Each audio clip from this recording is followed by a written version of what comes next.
Oi, gente, bom dia. Meu nome é Daniele, sou professora de materno.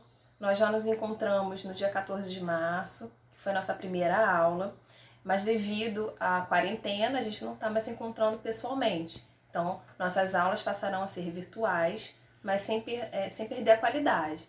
Então, a partir desse sábado, vocês vão receber 2 vídeos, né, equivalentes às 2 aulas de sábado, aqui pelo Google Class. E todo o material, tanto os slides quanto outros materiais que forem necessários para a disciplina, eu vou disponibilizar no Google Class, certo? Eu preciso que todos os alunos estejam inscritos e dentro dessa sala de aula, que é a sala de aula de vocês, da turma do sábado, para a gente poder se encontrar e vocês poderem pegar esse material para estudar. Após cada aula feita, né, cada aula dada, vocês também terão exercícios para realização. Então, esses exercícios são importantes para a fixação da disciplina, da matéria, né? Então, é importante que vocês façam esses exercícios. Também estarão disponíveis no Google Classroom. Em relação à retirada de dúvidas, né, quanto às dúvidas que possam aparecer. Então, eu sugiro que vocês assistam o vídeo, vai assistir o vídeo e vai anotar a dúvida conforme ela for aparecendo. E aí, no sábado, né, vocês vão ter uma disponibilidade de horário em torno de 40 minutos, no Zoom Meet, onde eu estarei presente para sanar essas dúvidas, tá? Lembrando que é relativo à matéria, tá? Outras dúvidas, vocês têm que entrar em contato com a Unic diretamente, certo? Em relação às avaliações, como eu já falei, ao fim de cada vídeo vai estar disponível uma série de exercícios que vocês precisam fazer. Além dessas avaliações, eu já tinha solicitado em sala de aula que vocês se dividissem em grupos para apresentação de seminário. Como não teremos contato pessoal, eu vou passar esse seminário para um trabalho por escrito em grupo. Então, nós teremos 2 avaliações.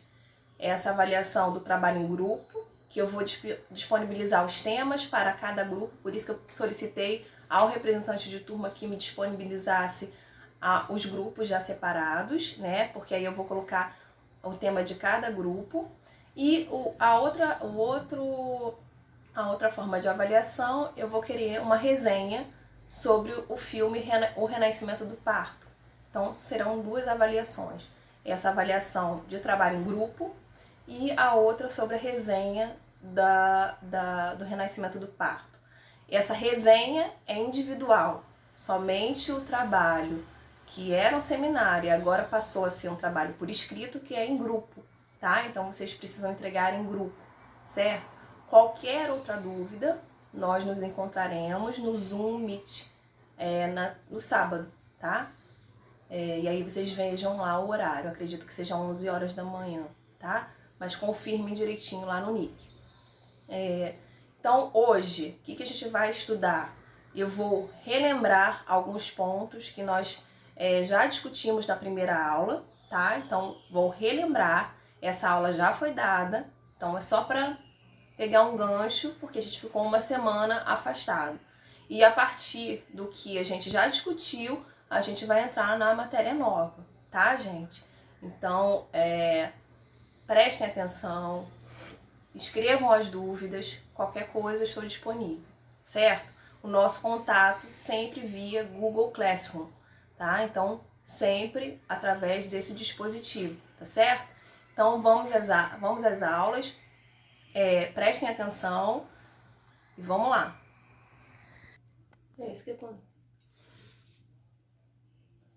Então, gente, como eu falei com vocês, nós vamos discutir os principais pontos que eu já falei na primeira aula, só para a gente dar uma relembrada aí, já que nós ficamos separados durante uma semana, tá? O que a gente discutiu na primeira aula? Nós discutimos a saúde da mulher, né? A criação do PAISME, que é a Política de Atenção Integral à Saúde da Mulher, que foi criada em 1984, né, na qual englobavam diretrizes sobre a saúde da mulher, né, que até então era vista somente a parte reprodutora, não outros pontos cruciais na saúde desse gênero, né?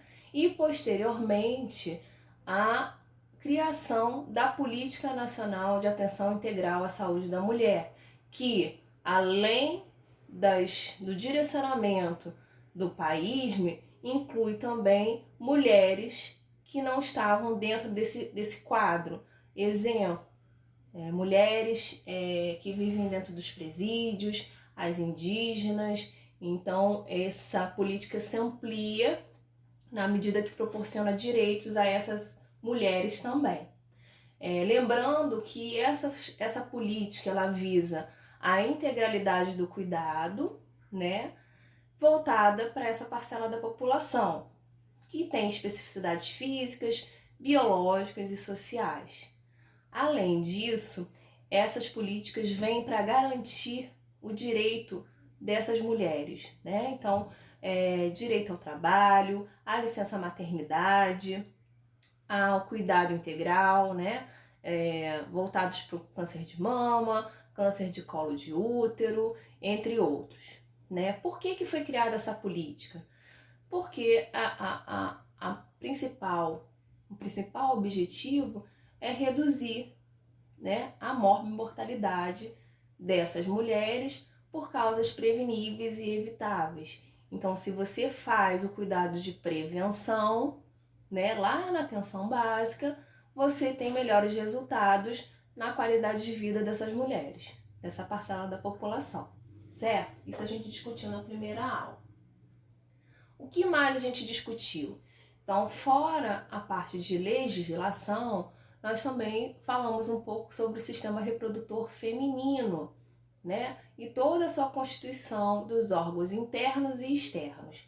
Então, na primeira aula, a gente descreveu cada um deles, falando inclusive das funções hormonais, né? Pela qual o ciclo menstrual passa. Então, falamos dos hormônios liberados pela hipófise, voltados para o ciclo menstrual, que são o FSH e o LH.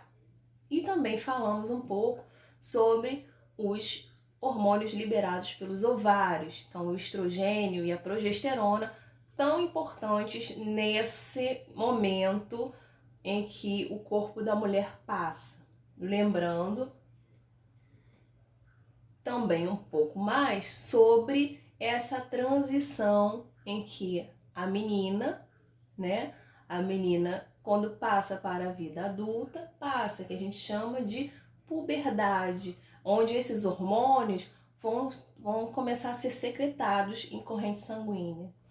Além da puberdade, a gente também falou da oogênese, que acontece também nesse momento da vida da mulher, né? Então, é o amadurecimento dos folículos. Folículos são aqueles antecessores dos óvulos que estão dentro do ovário e que vão, com a ação hormonal, amadurecer e futuramente dar origem aos óvulos, né? Além da puberdade, a gente também falou de um momento muito importante na vida da mulher, que é a menarca. A menarca, para quem não lembra, é a primeira menstruação. Então, o primeiro ciclo menstrual, a primeira menstruação daquela menina, a gente chama de menarca, né? E o que é o ciclo menstrual? O ciclo menstrual é um padrão rítmico, mensal, né, de secreção de hormônios que vão atuar tanto nos ovários, nos órgãos sexuais, e esse ciclo menstrual se caracteriza fisicamente, se eu posso dizer assim, através de manifestações hemorrágicas do útero, né? Lembra lá da descamação do endométrio, de todo aquele processo pelo qual o corpo da mulher passa até menstruar. Esse ciclo menstrual, ele tem duração média de 28 dias, né? Lembrando que a cada ciclo a mulher ovula e pode, se tiver relação sexual sem proteção, pode engravidar. Então, quanto mais longo é esse ciclo menstrual, uma duração muito maior do que 28 dias, menos ela ovula. Então, menos chance ela tem de engravidar, né? A ovulação é essa capacidade da mulher atingir a fertilidade, né? Como eu já falei. E além disso, na primeira aula, a gente também falou um pouco sobre a fisiologia do ciclo menstrual, que está descrito lá na primeira aula que eu falei com vocês. Tudo o que acontece no corpo, as modificações, como que o folículo vai amadurecer, se transformar em óvulo, sair do ovário, percorrer a trompa e se encontrar no terço final da trompa o espermatozoide, pode ser que gere uma vida através da fecundação e posteriormente através da anidação lá no útero materno, tá? Isso está descrito também na primeira aula. A gente só está aqui relembrando o que a gente viu até agora. Então, só para relembrar, então, o ciclo menstrual médio dura em torno de 28 dias, tá? Lembrando que uma mulher não é igual a outra, por isso que é um tempo médio, certo? Então, o que é o ciclo? O ciclo vai desde do primeiro dia da menstruação até o dia anterior ao início da menstruação seguinte. Então, isso caracteriza um ciclo menstrual. Quando que essa mulher ovula, né? Quando que ela libera o óvulo e está pronta para engravidar? Quando o ciclo é em torno de 28 dias, a gente espera que no meio desse ciclo, então, perto ou próximo do 14º dia, ela esteja ovulando, certo? Então, por aí a mulher consegue identificar por transformações corporais também, eliminação de muco, maior umidade da vagina, a gente consegue identificar a ovulação. Lembrando que, o que eu falei na aula, antigamente as mulheres usavam muito o dispositivo da tabelinha, né? E a gente sabe que na vida corrida que a gente tem hoje em dia, a gente não tem como mais levar tão a sério a tabelinha, porque qualquer alteração na nossa vida, estresse, alimentação, isso pode alterar. Então, a tabelinha hoje em dia a gente não usa mais. Nossas avós até usaram, né? Mas a gente não deveria usar porque pode falhar, tá bom? Então, a título de entendimento do que é o ciclo menstrual, esse esquema eu acho que mostra bem como que ele funciona, certo? Então aqui, por volta da metade do ciclo, você consegue identificar a ovulação e a mulher pode engravidar se tiver uma relação sexual sem proteção, certo? E quais são as fases do ciclo menstrual, né? A gente também falou um pouquinho sobre essas fases pela qual a mulher passa no ciclo menstrual. Então, até o 14º dia, a mulher ela passa por um período que a gente chama de fase folicular. O que é isso? É o momento em que seu óvulo, né, está amadurecendo lá dentro do ovário, que a gente ainda chama de folículo. Aquele folículo vai amadurecendo até que ele consiga sair do ovário, né? Até a saída dele do ovário a gente chama de folicular. Depois disso ele passa por um momento chamado fase lútea, né? Que é aquele momento em que o corpo da mulher passa também por algumas transformações e está se preparando para receber o nosso morador. Lembra que eu falei na aula? O nosso visitante. Quem é o visitante? O óvulo, né? Então esse óvulo ele começa a percorrer lá trompa de falópio a fim de ser fecundado e chegar até a casa. Onde é a casa? O útero, lembra que eu falei? Então, essa fase lútea é a preparação desse útero para receber esse óvulo, tá? Antes, entre a fase folicular e a fase lútea, existe também a fase proliferativa. Qual é essa fase? Em que o útero vai se encher de camadas, vai receber um número a mais de camadas celulares para poder receber esse óvulo, para poder nutrir esse óvulo, né? Então, é a fase proliferativa, certo? Então, a fase do ciclo menstrual, ali é uma fase de um ciclo menstrual de 28 dias, ele passa por alguns ciclos, algumas fases, tá? Isso também está descrito na nossa primeira aula que a gente já conversou. Através disso, né, o óvulo vai percorrer toda aquela trompa, né? Se houver ejaculação dentro da vagina, esses espermatozoides eles possuem uma cauda, e essa cauda ele ajuda na propulsão desse espermatozoide, né? Para que ele chegue, para que ele encontre o óvulo lá na trompa. Esses espermatozoides eles ficam vivos, eles sobrevivem na vagina por cerca de 8 horas, tá?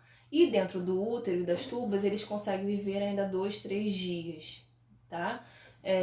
Quando o espermatozoide encontra o óvulo, acontece a fertilização ou a fecundação, também a gente conhece como fecundação, tá? E aí esse óvulo a gente não chama mais de óvulo, né? Esse óvulo após a fertilização a gente vai chamar de zigoto. O zigoto ele vai percorrer ainda uma parte da trompa até que chegue no útero. E aí, para que ele percorra esse trajeto, esse zigoto ele vai mudando a estrutura externa para favorecer esse transporte dele até a chegada no útero. Então, no primeiro momento, esse zigoto ele tem que ser bem escorregadio. Lembra que eu falei na sala de aula que ele parece uma bola de gude? Então, a gente chama ele de mórula, tá? Para poder ele escorregar na trompa.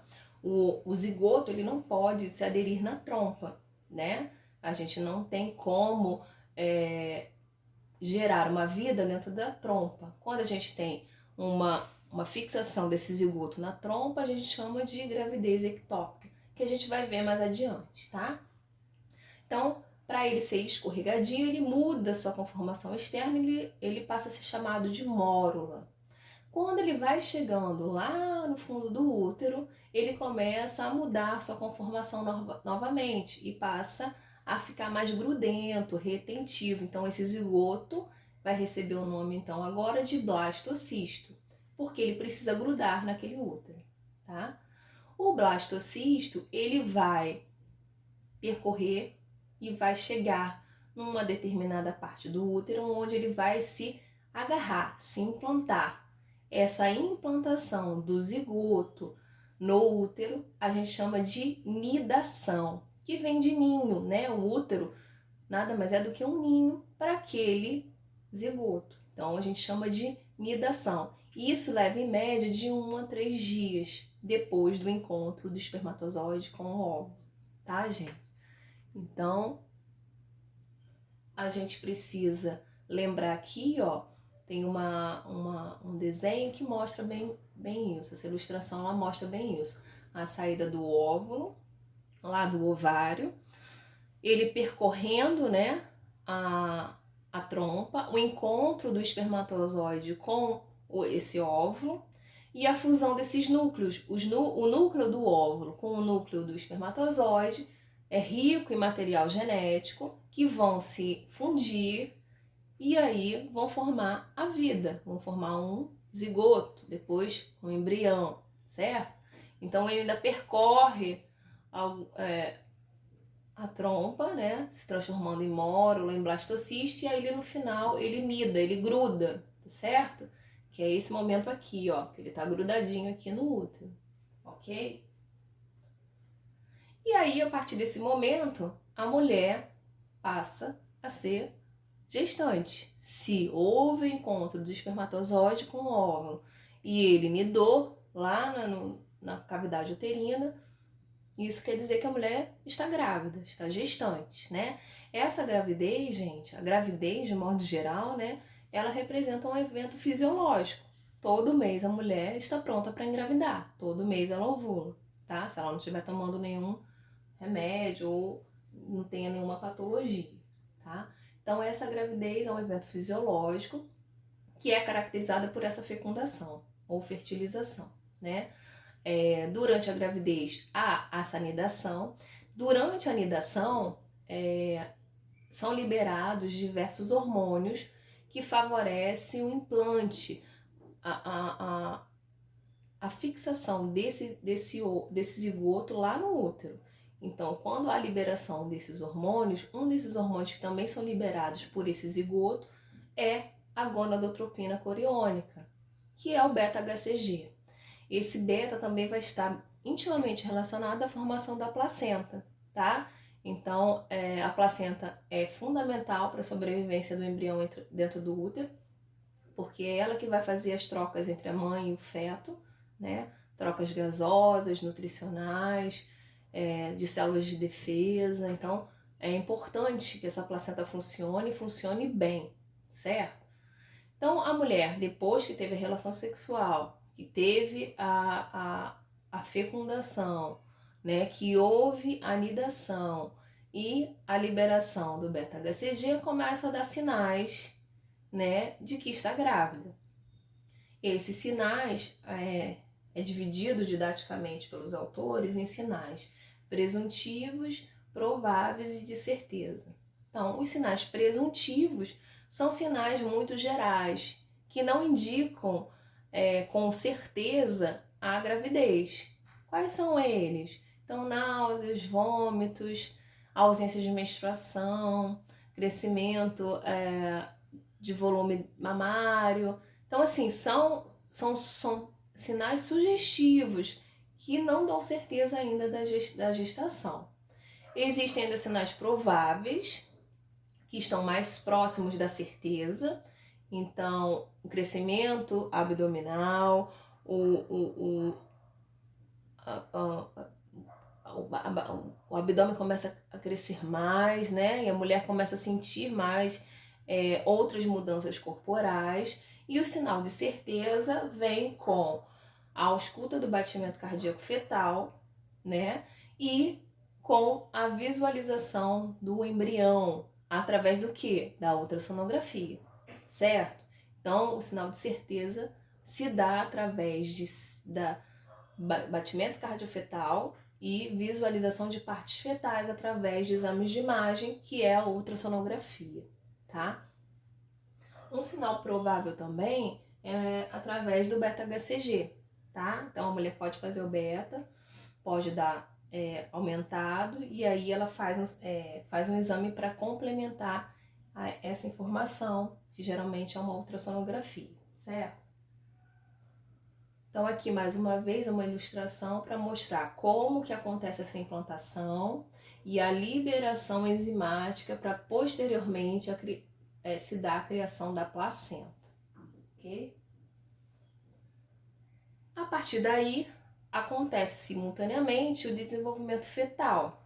Então, a formação da placenta, como eu já falei, que é super importante para a sobrevivência do feto dentro do útero. Existem algumas particularidades fetais que vão acontecer durante o seu desenvolvimento, que a gente já falou na primeira aula, não vou me estender aqui. Existem também as estruturas que vão ser geradas a partir do momento da criação do embrião, né? Então, a gente tem, além da placenta, a formação do cordão umbilical, que eu também falei lá na primeira aula da estrutura do cordão umbilical. Ele é formado por vasos, e esses vasos são importantes para a formação de alguns órgãos do bebê, né? Então, o cordão umbilical ele é formado por 2 artérias e uma veia, né? Quando o bebê não tem uma das artérias, ele é sugerido, ele sugestiona uma anomalia fetal, né? E eu falei isso em sala de aula, né? Não sei se vocês estão lembrados. Então, essa anomalia fetal está relacionada à formação inadequada da parte renal do bebezinho, tá? Quando o bebê não tem uma artéria umbilical, tá?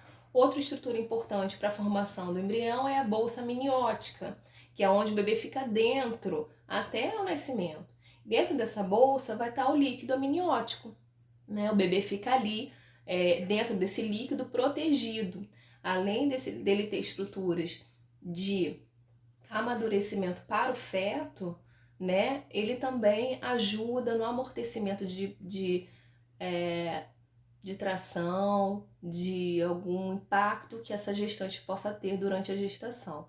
Ele vai ter uma função amortecedora também, tá? Então aqui a gente tem a estrutura da placenta, que a gente também viu na primeira aula, com a saída ali, ó, do cordão umbilical. Essa face, né, onde a gente visualiza a saída do cordão umbilical é a face fetal. A parte de trás da placenta é onde ela ficou aderida no útero materno, então é a face materna, tá certo? Então a placenta possui essas duas faces. Aqui é outra estrutura que a gente visualiza bem. Muita gente tem dúvida e me pergunta, né, se o bebê ele é gerado dentro da placenta. Não, a placenta fica do lado de fora, o bebê fica dentro da bolsa amniótica. Então, aqui na lateral a gente tem a placenta, aqui a bolsa ou saco amniótico, o líquido amniótico que é translúcido, né? E o feto, um embrião, se formando aqui dentro dessa bolsa amniótica, tá? Pela placenta, através do cordão umbilical, a gente tem a união entre mãe e bebê e todos os nutrientes e oxigênios necessários são passados por essa ponte, que é o cordão umbilical. Quando a mulher fica grávida, então, acontecem diversas modificações no organismo materno. Então, a gente tem alterações no sistema circulatório, digestório, urinário, respiratório, tegumentar, genital, postura e deambulação. Tudo isso nós vimos na nossa primeira aula, tá? Então, é só uma relembrada aí do que a gente já discutiu na primeira aula. Vejam lá nos slides da primeira aula. A gente também fala um pouquinho sobre os fatores de risco da gravidez, né, em relação à idade, aos riscos ocupacionais, a situação familiar, conjugal de insegurança, né, às vezes a mulher pode sofrer algum tipo de violência, a baixa escolaridade, condições ambientais, enfim, uma série de coisas que podem colocar em risco a gravidez, doenças, né, infecção urinária, tuberculose, anemia, alguma outra patologia ligada à placenta, né? Isso também pode levar a riscos na gestação. A gente também já discutiu isso na primeira aula. E aí a gente chega na assistência ao pré-natal de baixo risco. Lembrando que o pré-natal ele pode ser realizado, o de baixo risco pode ser realizado tanto pelo enfermeiro quanto pelo médico, né? Lembrando que os dois têm que alternar essas avaliações mensais. E o que é esse pré-natal, gente? O pré-natal é essa consulta mensal que a mulher, quando está gestante, precisa passar mensalmente durante a sua gestação. Para quê? Para acompanhar qualquer alteração que ela venha a ter durante esse momento, esse período. Com isso, né, para facilitar, para favorecer, para aumentar a qualidade da assistência ao pré-natal, foi criado então a Rede Cegonha, né? A Rede Cegonha veio para fortalecer esse vínculo da gestante com a unidade em que ela realiza o pré-natal, em que ela é acolhida no pré-natal. Ela teve como objetivos diminuir a morbimortalidade materno-infantil, ela veio para melhorar a qualidade da assistência, né? Diminuir os riscos para esse nascimento. Então, tem vários objetivos lá descritos. E quais são o número mínimo de consultas preconizadas pelo Ministério da Saúde que a mulher tem que passar pelo pré-natal? Então, o Ministério da Saúde ele indica que a mulher, né, quando está gestante, precisa ter pelo menos, no mínimo, 6 consultas de pré-natal realizadas. Tá? Isso é o número mínimo que ele preconiza. Quanto mais, melhor. Melhor ela está sendo assistida. E a periodicidade das consultas, né? De quanto em quanto tempo ela tem que ir nas consultas. Então, até 28 semanas, ela vai mensalmente. Então, todo mês ela vai fazer a consulta de pré-natal. De 28 a 34 semanas, ela passa a ir de 15 em 15 dias, quinzenalmente. E a partir das 34 semanas, ela passa a ser consultada semanalmente. Mas por quê? Porque é nesse período, a partir da 34ª, 35ª semana, é que a mulher tem mais riscos de apresentar alguma alteração que ponha em risco a sua gestação. Por isso que é importante a gente olhá-la e examiná-la e dar atenção nesse finalzinho aí da gestação, tá? É importante lembrar também que a Rede Cegonha vem para garantir o direito dessa mulher a um acompanhante antes, durante e após o parto, né? Vem para garantir também o direito dela saber onde é que ela vai parir, né? E não ficar indo de galho em galho para poder parir em alguma maternidade. Então ela já tem que ser direcionada para a maternidade que a acolha. Então por isso que foi criada também a Rede Cegonha. Além disso, a mulher quando passa pelo pré-natal, ela realiza alguns exames laboratoriais que a gente falou, né, lá na primeira aula, que são diversos. Então a gente tem exame de sangue, de urina, de fezes, exames de imagem, né, que são a ultrassonografia. A gente tem o exame de Papa Nicolau, para quem não tenha realizado. Então existem vários exames que também estão lá na primeira aula. Além disso, tem um roteiro para a primeira consulta, né? O que a gente precisa fazer, perguntar para essa mulher, certo? Além disso, a gente tem a imunização dessa gestante. Então, a gestante que não esteja com cartão de vacinação em dia, ela precisa ser imunizada. E quais são essas vacinas? Então, são 3. A gente tem que dar prioridade para o tétano, né, que é a ADT. A gente tem que verificar também a hepatite B. Tem mulheres que já trazem um cartão de vacinação prévio, então a gente consegue ver se tem alguma coisa atrasada ou se ela não realizou e coloca em dia essa caderneta. Além disso, a gente precisa também vacinar essa gestante para influenza, que é essa vacina que está sendo liberada agora, né? Que a gente está em campanha durante esse período aí de vacinação. Então, são as 3 principais. Então, tétano, hepatite, influenza. E existem vacinas que a gestante não pode fazer. Então, quais são essas vacinas? As vacinas que contêm vírus vivo atenuado. Exemplo, sarampo, rubéola e cachumba, né? A tríplice não pode fazer quando está grávida. Febre amarela também não pode, elas não são recomendadas, tá? Então, a gente não faz essas vacinas na gestante, certo? Vacina da... Ou toma bem antes de engravidar, ou espera para depois que o bebê tiver nascido, certo? Além disso, a gente também calculou a idade gestacional e a data provável do parto. Então eu vou repetir aqui, porque eu sei que cálculo às vezes deixa a gente um pouquinho na dúvida, né? Então, qual é a forma da gente saber a idade gestacional dessa mulher? Quanto tempo ela está grávida, né? Então a gente tem 3 formas, através do disco, que é o gestograma, que é isso aqui que a gente viu também lá na aula, né? Aquele disquinho que a gente roda, são 2 discos sobrepostos em que a gente vai colocando as datas e ele vai dizendo a data provável do parto, né? E a gente também tem a ultrassonografia, obviamente, que é aquele exame de imagem que vem descrito lá a possível, a data da idade gestacional, né? A idade gestacional aproximada, provável, daquele feto, né? E uma outra forma, que é muito utilizada também, é o uso do calendário. Então, existe uma regra para a gente identificar, através de cálculo matemático, a idade gestacional. Como é que é feito isso?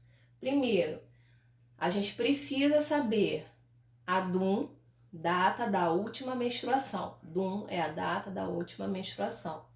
A gente precisa saber também a data da primeira consulta de pré-natal por qual aquela mulher passou, Então, a gente precisa ter duas datas, a do 1 e a data da primeira consulta. E aí eu vou contar quantos dias se passaram desde a última menstruação até a primeira consulta. E aí esse resultado a gente vai dividir por 7. É uma regra, 7 dias da semana, certo? A idade gestacional considerada vai ser o resultado dessa divisão do total do número de dias dividido por 7. Se tiver resto, o resto vai ser o número de dias, tá? Caso essa mulher não saiba o dia certinho que menstruou, a gente leva em consideração o período do mês. Se foi no início do mês, a gente utiliza o 5. Se foi para o meio do mês, o 15. E se foi para o final do mês, o 25. Eu botei um exemplo aqui para a gente poder visualizar como é que isso acontece. Então, lembra que eu falei que ela precisa de duas datas. Ela precisa aqui da DUM, aqui ó, 12/12 de 2019, e ela precisa da data da primeira consulta. A gente sabe que o mês 12 tem 31 dias, porém, ela menstruou no dia 12, então não passaram 31 dias, né? Então a gente vai pegar os 31 dias que tem o mês de dezembro e diminuir pelo número de dias que ela menstruou. Então 31 menos 12 igual a 19. Então dezembro eu vou colocar 19, certo? Janeiro, aí a gente vai colocar lá quantos dias tem janeiro? 31 dias. Quantos dias tem fevereiro? Esse mês teve 29. Quantos dias tem março, que foi a data da primeira consulta dela? 25, porque não chegou no final do mês, tá? Então a gente vai utilizar até onde foi a primeira consulta, certo? Tendo todos esses dias, eu vou somar o 19, mais o 31, mais o 29, mais o 25. Deu 104. Esse 104 eu vou dividir por 7. Lembra da regra? Soma todos os dias que se passaram e divide pelo 7. Então, 104 dividido por 7. E aí, fazendo o cálculo, essa divisão vai dar uma dízima, né? Dízima é o quê? Não dá um número exato aqui, ó. Vai dar 14,8. Então, o que vai ser a resposta desse exemplo aqui? Então, qual a idade gestacional dessa mulher? Ela tem 14 semanas, eu utilizo só o que está antes da vírgula. Lembra que ele falou, se tiver resto, são os dias. Então, ela tem 14 semanas de idade gestacional e 4 dias. Foi o que teve de resto, certo?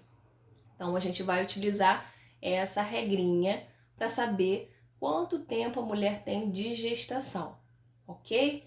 Então, a idade gestacional dessa mulher é de 14 semanas e 4 dias, ok? Outro cálculo que é feito também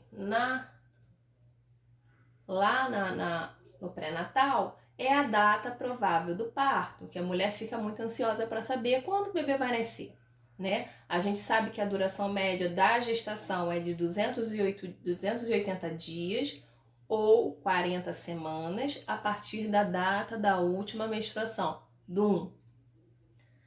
Como é que a gente pode calcular essa data? Através daquele disquinho que eu já mostrei para vocês, ou através de cálculo, que é a regra de Naegeli, né? Então, a regra de Naegeli, ela se divide em duas. Ela se divide para as que menstruaram entre abril e dezembro e as que menstruaram entre janeiro, fevereiro e março, ok?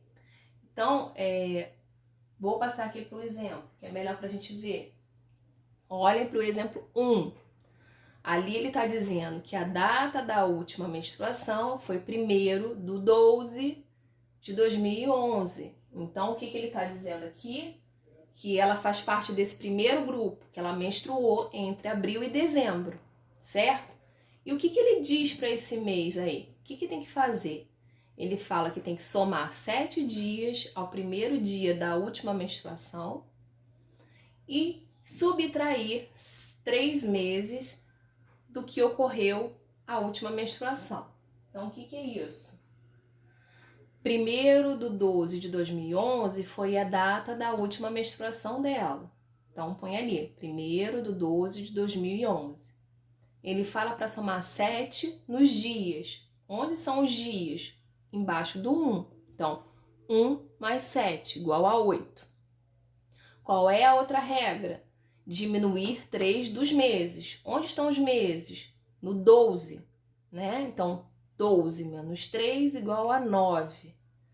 Só que ela menstruou já no final do ano, então ela não vai conseguir completar as 40 semanas dentro do mesmo ano. Então eu tenho que somar 1 ao ano em que está descrito ali. Então 2011 passa para 2012, ok? Então a data em que provavelmente ela vai parir é dia 8 de setembro de 2012, ok? Então, esse é o primeiro exemplo da regra de Naegeli. O segundo exemplo é para aquelas que menstruaram entre janeiro, fevereiro ou março. Então, a gente tem uma outra regrinha aqui, que eu vou voltar para a gente visualizar. Para os meses de janeiro, fevereiro ou março, eu vou adicionar 9 meses a DUM. Então, vamos lá. Vou somar 7, então a DUM dessa mulher aqui no segundo exemplo é 27 de fevereiro de 2012. Então eu vou somar 7, igual eu fiz no primeiro exemplo, lá nos dias, né? E vou somar 9 nos meses.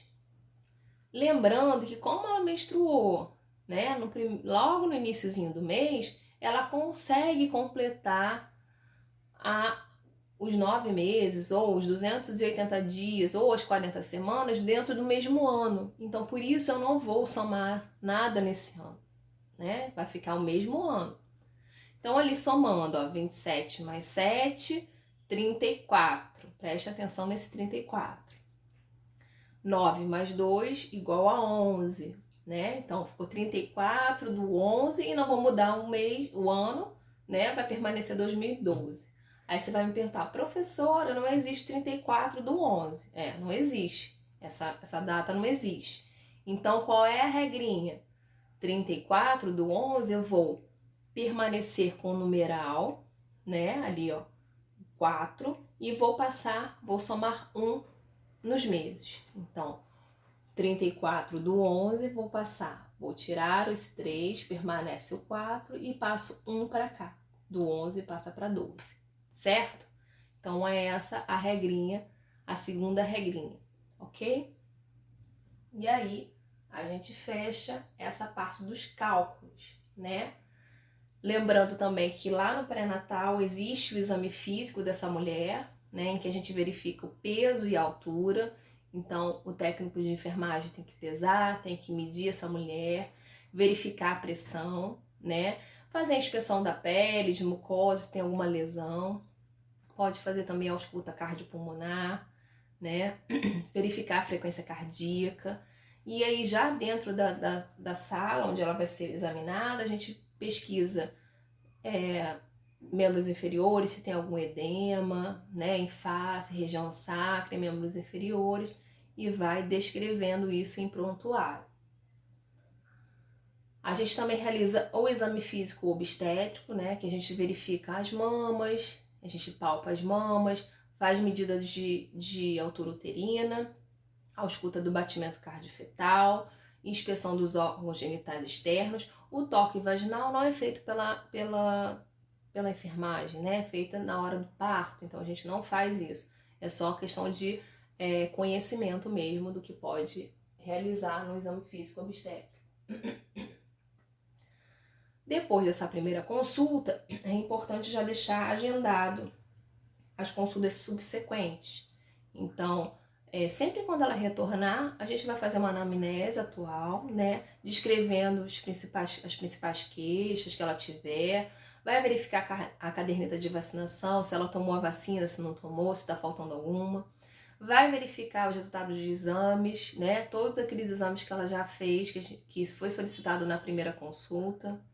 Vai fazer o controle fetal, com a ausculta do batimento cardíaco, a avaliação dos movimentos. A gente pergunta para ela se ela já está sentindo um bebezinho, mexer, né? Orientação alimentar, então falar sobre a importância da alimentação saudável, da ingesta de água, né? Ingesta hídrica aumentada. Se houver necessidade, ela faz suplementação de ferro, de acordo com esses exames laboratoriais. E é importantíssimo a ingestão do ácido fólico, principalmente até a 14ª semana de gestação, porque é onde está se formando o tubo nervoso, tubo neural. Então é importante para esse desenvolvimento do feto, né? E evitar malformações desse tubo neural. E sempre lembrar de agendar as consultas posteriores, subsequentes, certo? A partir daqui, a gente começa então a nossa aula, né, que ficou faltando na primeira aula, e a gente vai falar um pouquinho agora sobre a manobra de Leopold, né? Durante a inspeção dessa mulher, a avaliação dessa mulher lá no pré-natal, a gente faz algumas manobras que vão permitir ao profissional perceber o posicionamento fetal dentro do útero, né? A gente consegue saber se ele está do lado direito, do lado esquerdo, se ele está de cabeça para baixo, se ele está sentado, tudo através da palpação desse útero, certo? A manobra de Leopold vai avaliar a situação do bebê, a posição do bebê, a apresentação dele dentro do útero e a sua insinuação. O que isso quer dizer? Quer dizer que ele vai avaliar a situação desse feto. O que é isso? Se ele está longitudinal ou se está transverso, atravessado, né? Longitudinal, dessa forma aqui, ó, que está no desenho, ó. Essa é a forma longitudinal, que ele está com a cabecinha voltada lá para baixo, tá? Transverso, ele estaria atravessado no útero.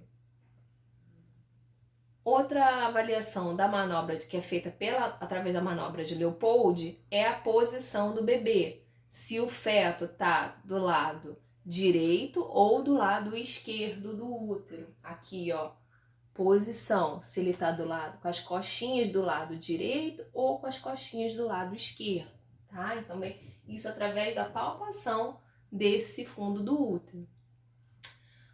Ele também vai avaliar a apresentação. A apresentação é a parte do corpo do feto que chega primeiro à abertura da pelve materna. O que é isso? Traduzindo, a apresentação é aquela parte do corpinho que vai sair primeiro. Se ele tivesse que nascer naquele momento, qual seria a parte do corpo que estaria posicionado para a vagina, né? Então, ele pode ser cefálica, pode ser pélvica ou pode ser de ombro. Então, a posição, a apresentação cefálica é essa daqui, ó, em que a cabeça está voltada para o canal vaginal. A apresentação pélvica quer dizer o quê? Que o bebê está sentado, tá? Ao contrário dessa apresentação aqui, né? E a apresentação de ombro quer dizer que o bebê está atravessado no útero, certo? Então, a gente tem 3 formas de apresentação fetal: cefálica, pélvica ou de ombro. E a insinuação? A gente vai verificar se o bebê já está encaixado ou não. Como que a gente faz isso? Sentindo a cabecinha do bebê. Então a gente consegue mobilizar. Às vezes a gente consegue palpar a cabeça do bebezinho ainda aqui bem alta. Quando a gente não consegue mais palpar essa cabeça, quer dizer que ele já encaixou lá no canal de parto, certo? Então a manobra de Leopold, ela vai avaliar a situação, a posição, a apresentação e a insinuação do bebê, ok? E a ausculta do batimento cardíaco fetal também é feita nessa consulta de pré-natal. Então, essa ausculta, vocês vão perceber, para quem é mãe e tudo mais, já fez um pré-natal e já fez ultrassom, sabe que o batimento cardíaco fetal é bem mais acelerado do que o nosso, né? A frequência cardíaca fetal varia entre 120 a 160 batimentos por minuto. Então é bem acelerado, muito mais do que da gente, né? E essa ausculta, né, esse batimento cardíaco, a gente pode aferir através de estetoscópio de Pinar, que é esse estetoscópio aqui, ó, bem antigo, né? Mas que ainda existe dentro das salas de parto, né? Além disso, além do estetoscópio de Pinar, a gente também pode avaliar esse BCF através do sonar. Então, a gente tem duas formas de auscultar o batimento cardíaco fetal. Através do estetoscópio de Pinar, que é feito dessa forma que está na ilustração. Então, o profissional primeiro faz a manobra de Leopold, vê onde é que está as costinhas do bebê e na posição contrária vai colocar o estetoscópio de Pinar. E aí você vai auscultar o batimento cardíaco fetal. E vai contar lá com o seu relógio durante 1 minuto. E depois vai anotar na caderneta da gestante. Uma outra forma de auscultar esse BCF é através do sonar. O sonar é esse aparelhinho aqui, ó, esses dois aqui, um é mais moderno, que já diz quantos batimentos estão tendo por minuto, e tem um que só vai emitir o som, e aí o profissional tem que contar também no relógio quantos batimentos por minuto está tendo aquele feto, tá? Isso tudo tem que estar anotado, tanto em prontuário quanto na caderneta da gestante, certo? Uma outra coisa que a gente faz também é medir o fundo do útero. Através do quê? De uma fita métrica. A gente vai palpar a sínfise púbica, lá onde tem o osso, né? O osso é da vulva, abaixo da vulva. Então, a gente sente o osso da sínfise púbica e vai esticar aquela fita métrica ao longo do abdômen da mulher até sentir o fundo uterino. E aí vai fazer essa marcação e vai ver todo mês se está tendo um crescimento uterino adequado. Também tem que ser anotado aqui, ó, tudo na caderneta da gestante que eu mostrei para vocês na primeira aula. Lembra que eu levei o gestograma, levei a caderneta. Então, nessa caderneta vai estar descrito tudo o que aconteceu com a mulher em todas as consultas de pré-natal. É importante que ela ande com essa caderneta, que é uma documentação da gestante. Então, vem dizendo os exames que ela fez, vem dizendo se ela está fazendo uso de alguma medicação, se ela fez ultrassom, como é que está a ultrassonografia, quantos filhos ela já teve, qual foi a data da última menstruação, qual a data provável do parto, né? Se é gravidez de gêmeos, se não é, se é de alto risco, se não é. Enfim, vem uma série de informações importantes para a mulher andar com ela na bolsa para onde quer que ela vá, né? Então, a gente também tem que informar essa gestante sobre isso, que às vezes ela guarda, deixa guardado, só anda quando vai na consulta de pré-natal. Outra coisa importante é a nomenclatura obstétrica. Então, é importante a gente saber disso, porque lá na maternidade a gente tem uma forma de se comunicar muito especial, muito peculiar, né? Então, o que a gente leva em consideração quando a gente está recebendo uma gestante lá na sala de parto ou lá no pré-parto, né? A gente, na hora de anotar lá as informações sobre ela, a gente vai descrever o número, a quantidade de gestações que essa mulher já teve. Então, para esse número de gestações, a gente fala que ela é gesta. Então, ela pode ser nuligesta, é aquela mulher que nunca teve uma gestação, nem está grávida no momento da consulta, né? A gente tem a primigesta, que é aquela mulher que se encontra grávida no momento da consulta ou que possui apenas uma gestação como antecedente. Então, aquela que já teve uma gestação, né, que ainda não pariu, ela é primigesta. A multigesta é aquela mulher que já possui uma gestação pregressa, se encontra grávida no momento da consulta, né? E aí a gente vai ampliar essa nomenclatura para multigesta. Então, mais de 2 gestações a gente considera como multigesta. Então, trigesta, quadrigesta, então mulheres que já engravidaram 3, 4 vezes, né? Então, isso é uma multigesta.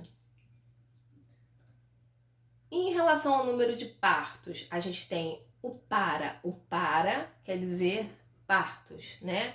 Então, ela pode ser nulípara, ó, nulípara é aquela mulher que nunca teve grávida, né? Ou que engravidou, mas perdeu o bebezinho antes das 22 semanas, tá? Então, elas são nulíparas. A gente tem também as primíparas, que são aquelas mulheres que apresentaram uma gestação além das 22 semanas. A gente tem a multípara, para aquela mulher que apresentou 2 ou mais gestações além de 22 semanas. A gente também tem a grande multípara, que é aquela mulher que teve 5 ou mais gestações além de 22 semanas, tá? Então, vejam bem o sufixo das palavras, né? O para quer dizer que ela teve partos. O gesta, como eu falei aqui no início, o gesta quer dizer quantas gestações essa mulher teve, quantas vezes ela ficou grávida, certo? Então, lá no hospital, a gente geralmente põe gesta para. Gesta 1 para 0. Então, ela ainda está grávida. Uma gestação e nenhum parto. Gesta 2 para 1. Então, gesta 2, ficou grávida 2 vezes. Para 1, ela só teve um bebê. Então, ela pode estar grávida do segundo, tá? Gesta 2 para 3. Então, uma gestação ela teve de um feto único e o outro pode ter sido de parto gemelar, tá? Então, a gente também viu isso lá na primeira aula. Uma outra nomenclatura importante na maternidade é em relação à fase, a que momento aquela grávida ou aquela mulher se encontra, né? Ela pode ser parturiente quando ela está em trabalho de parto. Ela é chamada de puérpera quando ela já deu à luz. Ela é chamada também de nutriz ou lactante, para aquela mulher que está amamentando. E para o bebê? O bebê é conhecido como natimorto, aquele bebê que nasceu morto ou que morreu logo após o nascimento, tá? Lactente é aquele bebezinho que está sendo alimentado pelo leite, tá? Pode ser o materno ou pode ser o artificial, ok? Em relação ao direito dessa gestante, gente, bom, o que eu falei com vocês, o cartão da gestante é fundamental, é um direito dela, né? É uma documentação super importante pela qual essa gestante tem que passar e carregar com ela. Não pode deixar o cartão guardado só quando for parir, né? É um documento, é importante ela carregar com ela. É importante também a gestante conhecer e ter vínculo com a maternidade onde ela vai ter o bebê. Tem instituições que, durante o pré-natal, agendam com as gestantes uma visita à maternidade onde elas vão possivelmente parir, né? Lá no hospital tem esse trabalho com as gestantes. Elas fazem o pré-natal numa unidade básica, né? Num posto de saúde, numa clínica da família, e num determinado momento é agendado com a maternidade de referência, onde elas vão ter o bebezinho para uma visita. Então elas conhecem a maternidade, têm orientações de amamentação, de cuidados com o bebê, elas visualizam onde fica o alojamento conjunto, onde fica a UTI neonatal, onde é a sala de parto.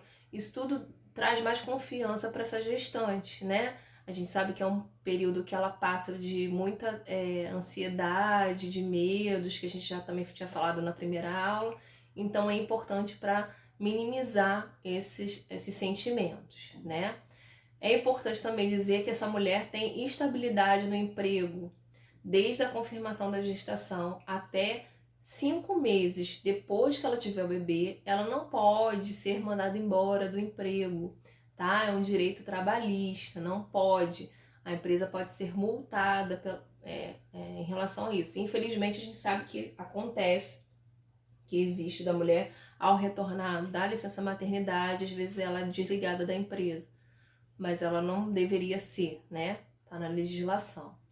É importante também falar, se ela trabalha num local insalubre, que põe em risco a sua gestação, função, é dever do empregador também mudá-la de função ou de setor de acordo com a necessidade de saúde dessa mulher.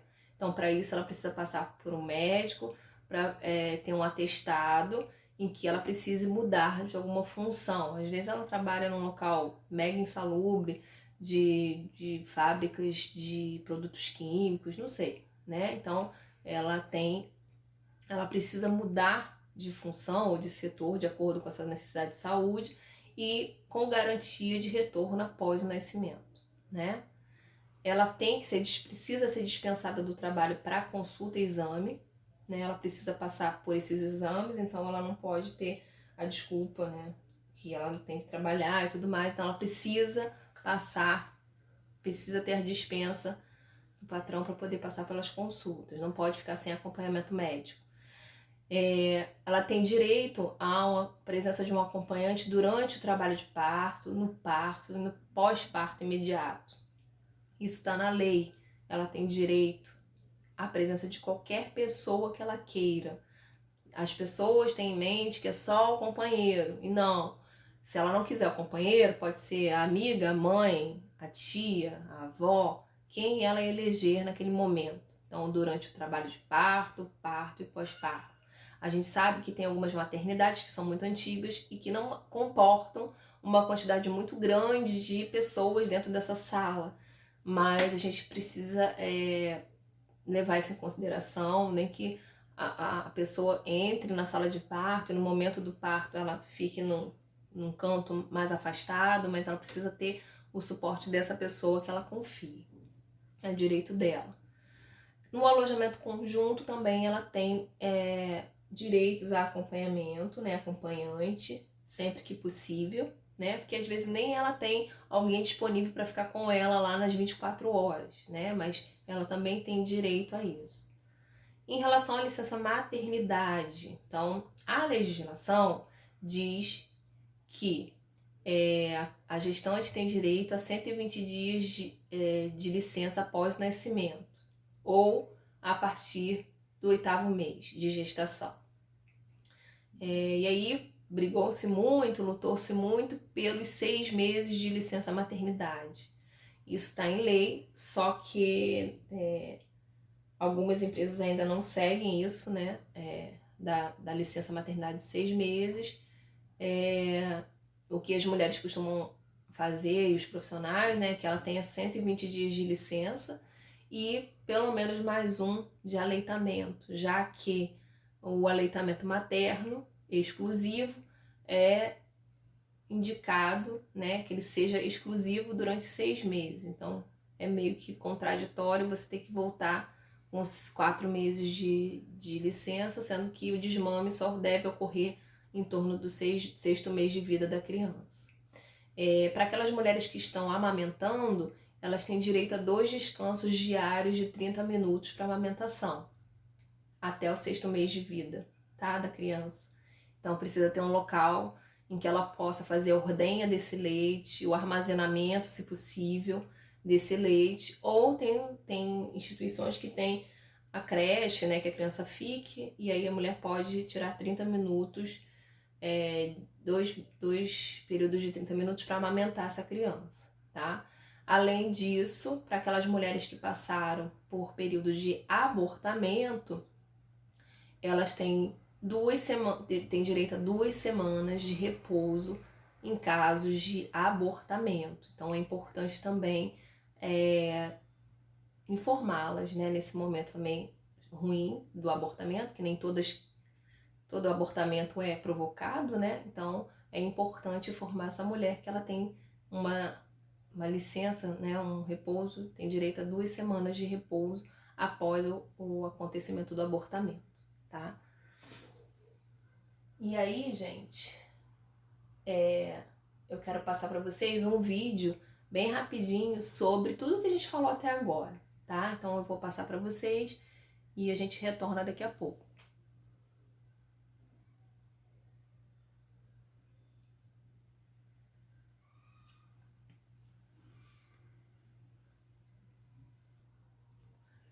Então, pessoal, agora vamos ao vídeo sobre a ovulação.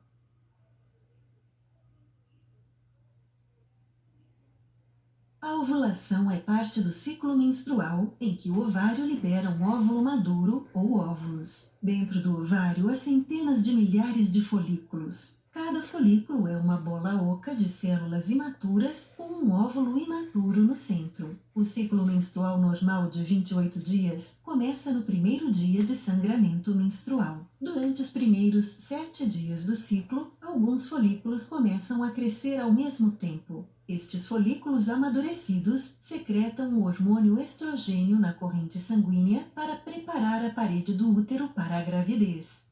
Por volta do dia 7, todos os folículos param de crescer e começam a se degenerar, com exceção de um. Este folículo dominante continua a crescer e a nutrir o óvulo em desenvolvimento dentro dele. Por volta do dia 12, o folículo secreta uma grande quantidade de estrogênio no sangue. Quando o estrógeno atinge o hipotálamo e a glândula pituitária do cérebro, a parte anterior libera uma grande quantidade de hormônio luteinizante na corrente sanguínea. Por volta de 14 dias, o hormônio luteinizante faz com que o folículo passe por um surto de crescimento repentino. Pouco antes da ovulação, o óvulo se desprende do interior do folículo. O folículo saliente libera substâncias químicas, fazendo com que as duas trompas de Falópio se aproximem e rodeiem o folículo. O folículo incha até que ele se abre, liberando o óvulo e o líquido do folículo na cavidade abdominal.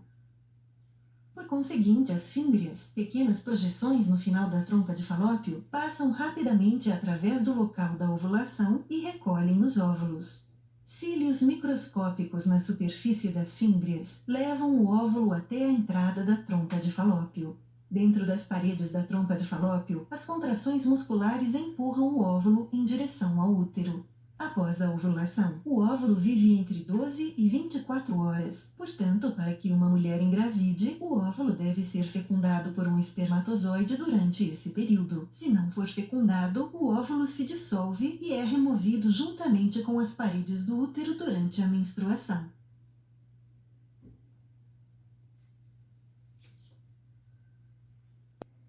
Bom, pessoal, esse vídeo foi bom para a gente relembrar então como é que acontecem as fases do ciclo menstrual, a liberação dos hormônios pela hipófise, pelos ovários, né? Então achei importante esse vídeo porque nos remete bem, né, visualmente, como que acontece dentro do organismo da mulher essa fase de ovulação, né, de menstruação. Então agora vocês vão assistir um outro vídeo sobre como que vai acontecer essa fecundação, né, após essa ovulação e o desenvolvimento do embrião até do feto, até virar o bebezinho e virar o nascimento, tá? Então é mais um videozinho bem rapidinho só pra gente visualizar o que acontece no corpo humano.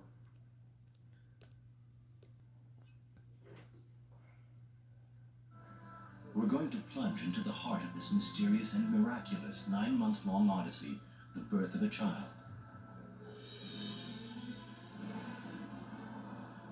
At the very beginning, there's, of course, the seed that the man deposits in the woman's belly. Spermatozoids by the millions, a flood, a torrent of spermatozoids. And they all will die, all except one. For them, these messengers of life, it's the beginning of a veritable treasure hunt, an all-out sprint of several hours towards a romantic rendezvous. And at the finish, perhaps, the reward for the victor and the fantastic promise of new life, the encounter with an ovule.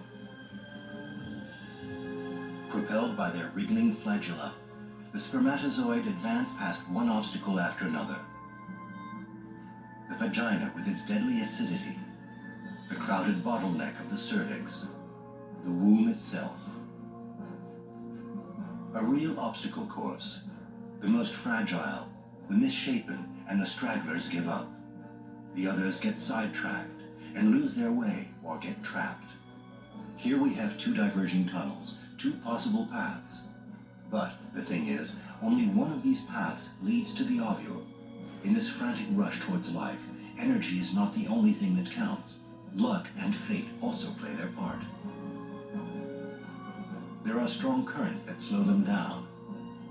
A carpet of cilia is undulating in waves and impeding their progress. Try to imagine. The contestants that are still in the race have almost covered an equivalent distance on their scale of that from the Earth to the Moon. And yet, the irrepressible force of life relentlessly drives them forward. At last, there at the end of the long, dark tunnel, like a mysterious star, the ovule. All it takes. Aqui, gente, são as células ciliares que a gente falou lá na aula, lembra? Essas células a gente tem a impressão que seja um tapete, né?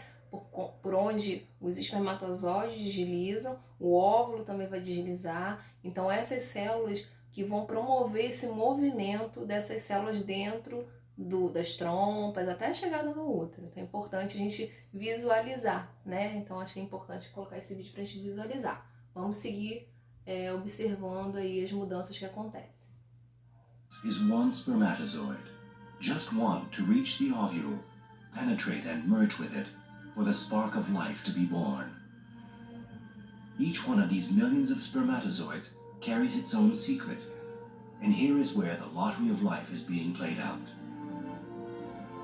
By now, there are only about 100 left, and they're exploring the surface of the ovule. Only a few of them will manage to penetrate as far as the capsule, a daunting coat of protective armor. The final flurry of excitement, one last frenzy, and all of a sudden, one of them manages to find its way in. It's done. This is the chosen one, the one and only. As soon as the shell is pierced, it hardens, and the other spermatozoids come up against an impenetrable barrier. For them, the voyage is finished, so near and yet so far. É importante a gente lembrar que quando o espermatozoide ele entra no óvulo, ele perde essa cauda, né, de movimentação. Então só fica mesmo aquela parte principal, que é onde está o núcleo e o material genético do homem, no caso, né, do espermatozoide, tá?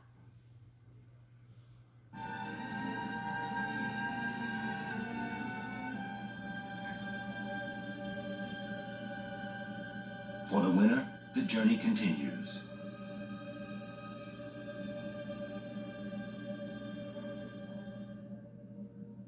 It loses its now useless flagellum and frees its treasure.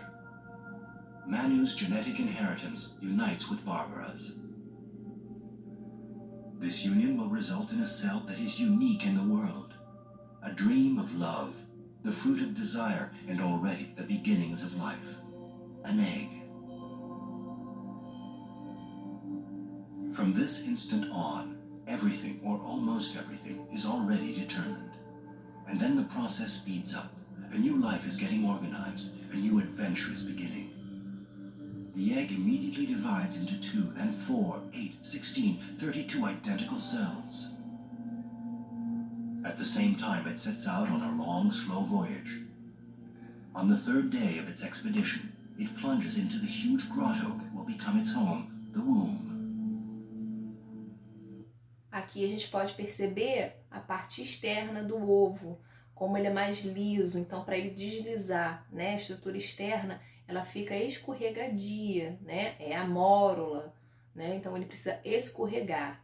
Depois disso ele vai ficar mais grudento. Lógico que o que eu falei na aula, ele não passa só de mórula para blástula, então ele tem vários processos e várias nomenclaturas, tá? Entre a mórula e a blástula. Então, é o que vai acontecer aí até ele grudar lá na parede do útero.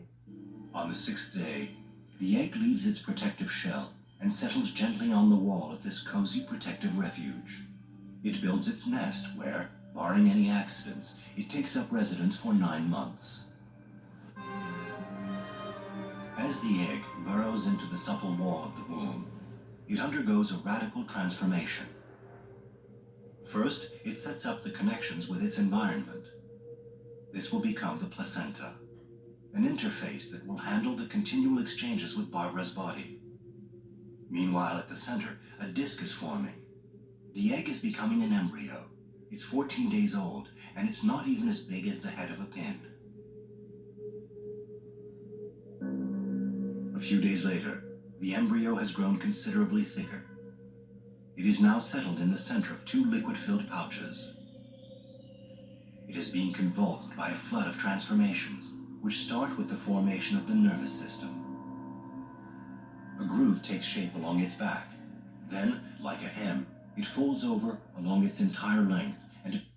Por isso que o ácido fólico que eu falei com vocês, que é dado durante o pré-natal, tem que ser dado no máximo dentro das 14 semanas. Por quê? Como vocês estão vendo aqui no vídeo, a primeira coisa que vai ser formada é o sistema nervoso central. E o ácido fólico tem fator fundamental para a formação dessa estrutura nervosa, né? Quando a mulher tem deficiência desse nutriente, né, do ácido fólico, ela pode gerar algum problema futuro para esse sistema nervoso central do bebezinho, né, do feto. Então é importante que a mulher tenha essa suplementação do ácido fólico logo nas primeiras semanas de gestação. Por quê? Porque o tubo neural é o que vai se desenvolver primariamente. Então qualquer erro nessa formação futuramente pode levar a alguma malformação cerebral desse bebê, tá? Então por isso que é importante o uso do ácido fólico para todas as gestantes. It becomes a tube. This is the future spinal cord, and these two giant protrusions are the future cerebral hemispheres. Meanwhile, the embryo has curled up on itself. A rudimentary heart slowly takes form. Blood vessels take shape. The circulatory system is traced out. As it grows, the embryo strangely resembles first a fish, then a little later a batrachian, and finally a reptile.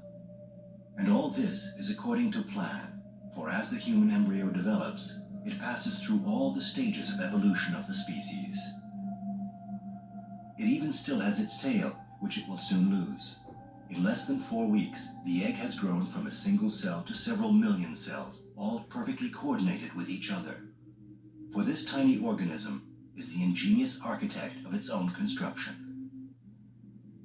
Let's take a moment to look more closely at just one of the many mysterious phenomena. A story of a heart, a beating heart. All these little red spheres are the cells of a future heart. One after another, they come alive and begin to beat in unison. This basic rhythm is the beat of life. The blood pump, the life machine has kicked in. The embryo is only 22 days old, and it now measures 2 millimeters. It's the beginning of a new and spectacular metamorphosis. 4 weeks full of transformations that give form to our little aquatic mammal. Drawing nutrition and energy from its mother's body through the placenta, the embryo gradually takes on a human form. The shape of the face is sketched out, and soon 2 small darkish bumps appear. They will become the eyes. Eyes still without eyelids, but already eyes.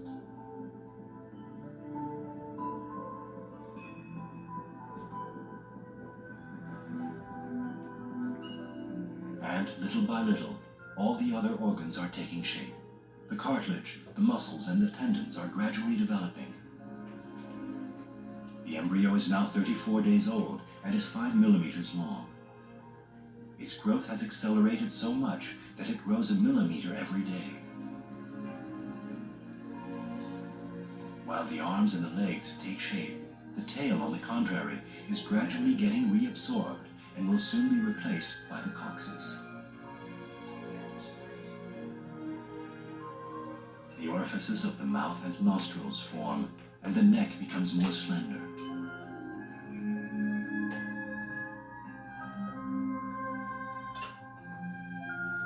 Meanwhile, the brain continues its lightning evolution, and is already preparing its role as orchestra leader of all the body's functions. The little being is 44 days old and measures 17 millimeters in length.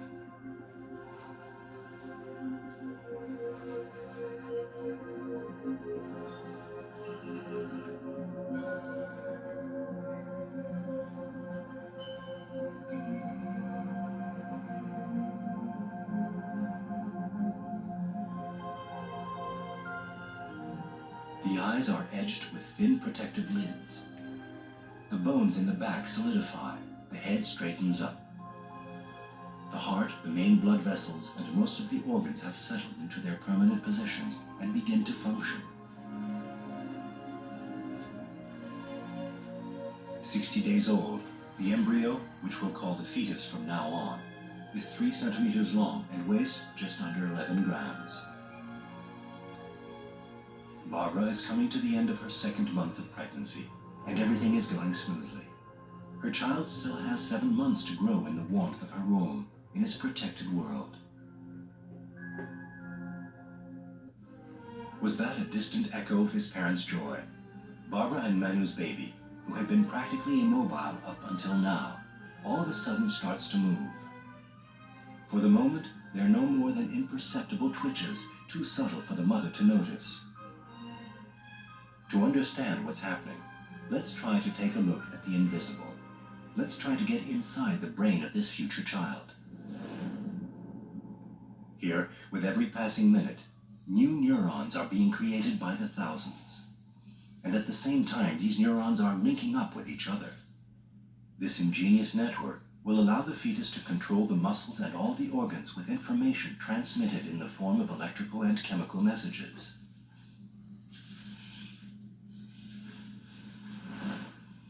So, at birth, Barbara and Manu's baby will have more than 100 billion neurons linked together by 1,000,000 billion connections. Even the most technologically advanced computer or telephone system in the world is nothing compared to the vast complexity of the human brain. And with this marvelous machinery, the seat of the mind is slowly developing. The taste of bread will be localized here. The pleasure of words will spring up from this spot. All the joys and sorrows will flow out of here, and laughter or anger will burst from there. As if this flood of changes were resonating in him, the fetus moves and twitches every which way, but Barbara still doesn't feel anything.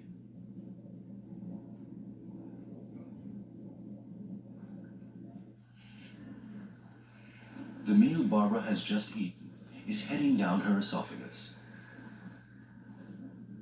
In her stomach, the food will be broken down into its nutrients, sugars, fats, and proteins. After several other stages of digestion, it will be absorbed into the bloodstream.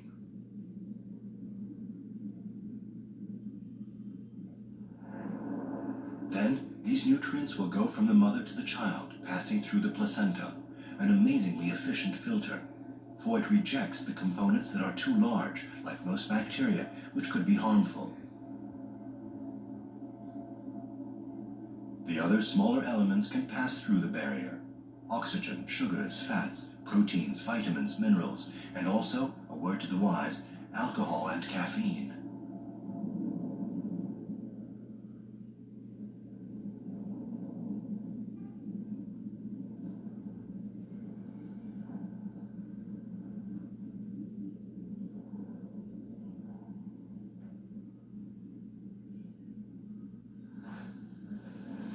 Once they are in the fetal blood, these elements are carried to the future baby by the umbilical cord.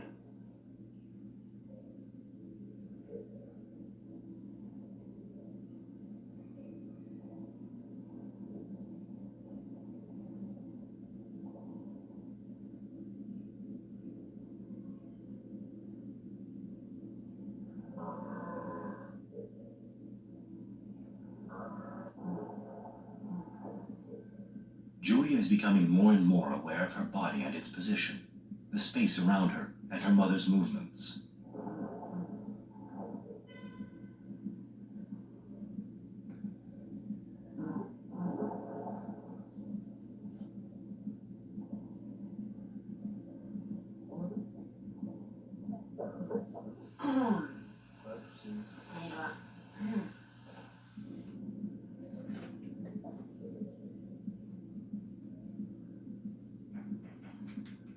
For several months now, our little acrobat has been doing somersaults. But this could very well be her last flip, because it's getting more and more cramped in there. Could she be getting ready to come out headfirst, like 95% of all babies? And now, the magical moment. The fetus shifts into the position. Even today, this remains a mystery. After 7 months of cloud-free pregnancy, round-the-clock monitoring has now been set up to spare Julia any suffering. Thanks to an ultrasound probe, the doctors can regularly check the heartbeat.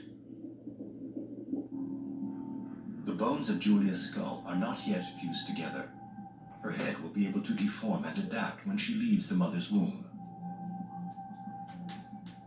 Between the bones, we can perceive the surface of the brain with all its furrows and folds. As these furrows form, the cerebral functions become more localized, more specific. The brain is laying out its definitive topography. Here you have odors, and there sounds. Here images, and there words. At this stage, the child's brain is efficient enough to control its principal vital functions like breathing and digestion. Julia is ready to feel her first emotions.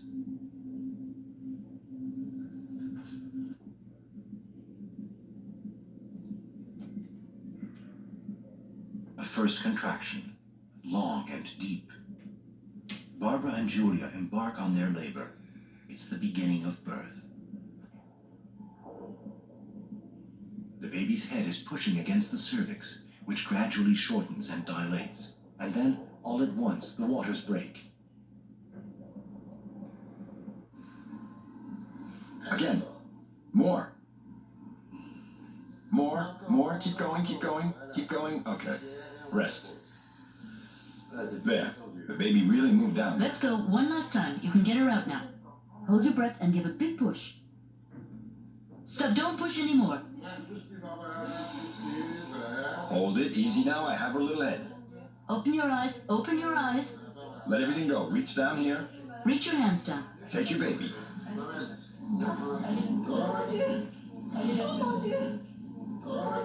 And here's your little bambina.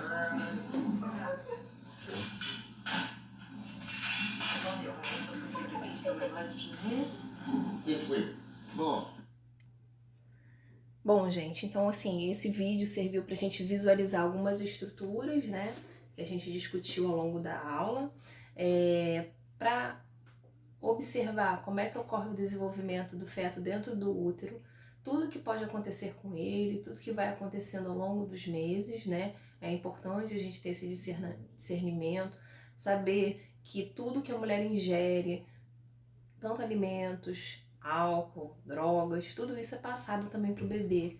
Então é importante que a gestante seja esclarecida em relação a isso, né? Então é nosso papel, enquanto profissionais de saúde, orientar essa mulher durante o pré-natal, durante as consultas de pré-natal. Por isso que é tão importante os encontros com a gestante mensalmente, tá? Tô deixando então as referências que vocês podem estar acessando via internet, principalmente os manuais do Ministério da Saúde, que são importantes para a gente ter guardado, né? Todo profissional de saúde tem que ter esses manuais, guarda no seu pendrive, no seu computador, na nuvem, para você ter acesso quando você precisar, tá?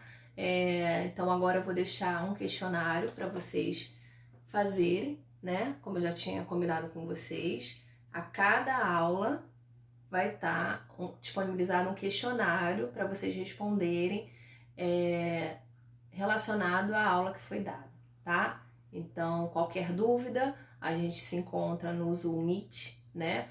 Escrevam as dúvidas para a gente poder se encontrar e vocês saná-las nesse encontro, tá? Lembrando que esse encontro é sempre na hora da aula de vocês, nessa turma de sábado, então sábado. E a gente vai se falando por meio virtual mesmo, mas vou estar lá para sanar as dúvidas que vocês tiverem, tá? Não esqueçam das avaliações que eu falei no início da aula. Então, nós teremos a avaliação do trabalho em grupo, que eu já tinha dividido a turma e que eu recebi os nomes dos alunos, eu vou disponibilizar também, e uma resenha individual do filme O Renascimento do Parto, tá? Esse filme está disponível no Netflix, na internet, então dá para todo mundo assistir, ok? Então até a próxima, fiquem com Deus e vamos nós. Beijinho a todos.